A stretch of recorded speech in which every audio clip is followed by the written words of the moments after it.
What does Jai Shri Ram mean?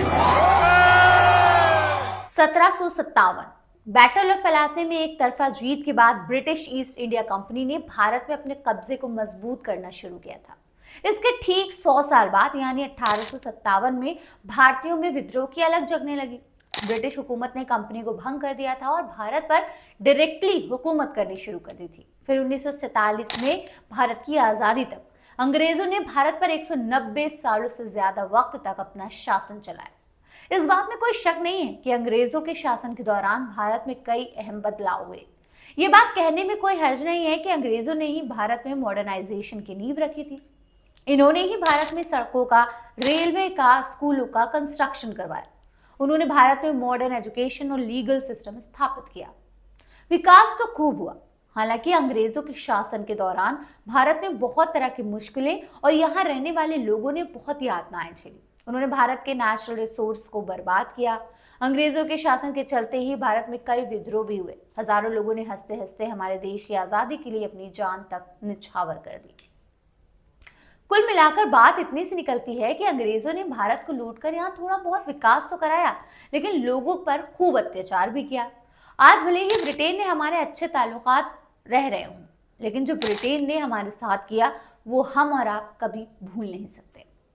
वैसे आप सोच रहे होंगे कि हम आपको ये सारी बातें क्यों बता रहे हैं, तो इसकी दरअसल एक वजह है। आपने देखा होगा कि पिछले काफी दिनों से हमारे देश में कोल्ड प्ले का बड़ा जिक्र हो रहा है। आखिर है क्या ये cold play? Cold play basically एक ब्रिटिश रॉक बैंड है। इसकी शुरुआत लंदन में 1997 में हुई थी। इन्हें इनके लाइव परफॉर्मेंस के लिए जाना जाता है क्योंकि ये अपने टैलेंट से पॉपुलर कल्चर को इम्पैक्ट करते हैं।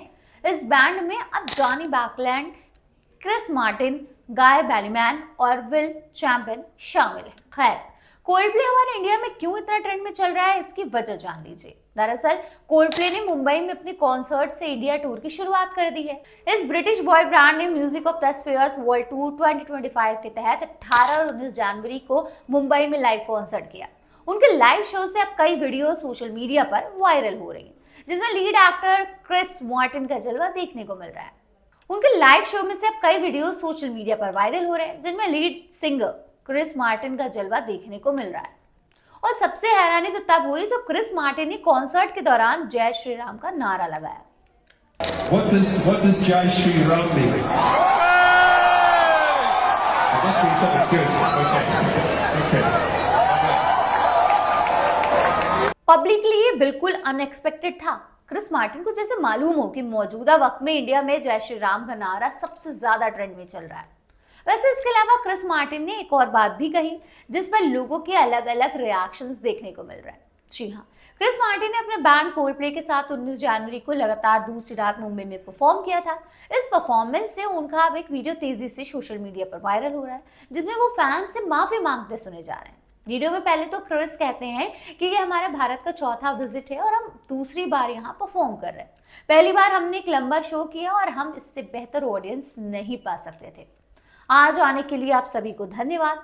वहीं आगे बोलते हुए क्रिस मार्टिन ने इंडियन फैन से माफी भी मांगते हुए कहा कि ये हमारे लिए हैरानी वाली बात है कि द ग्रेट ब्रिटेन से होने के बावजूद आप हमारा इतने गर्मजोशी के साथ वेलकम कर रहे हैं। ग्रेट ब्रिटेन द्वारा किए गए सभी बुरे कामों के लिए हमें माफ करने के लिए धन्यवाद।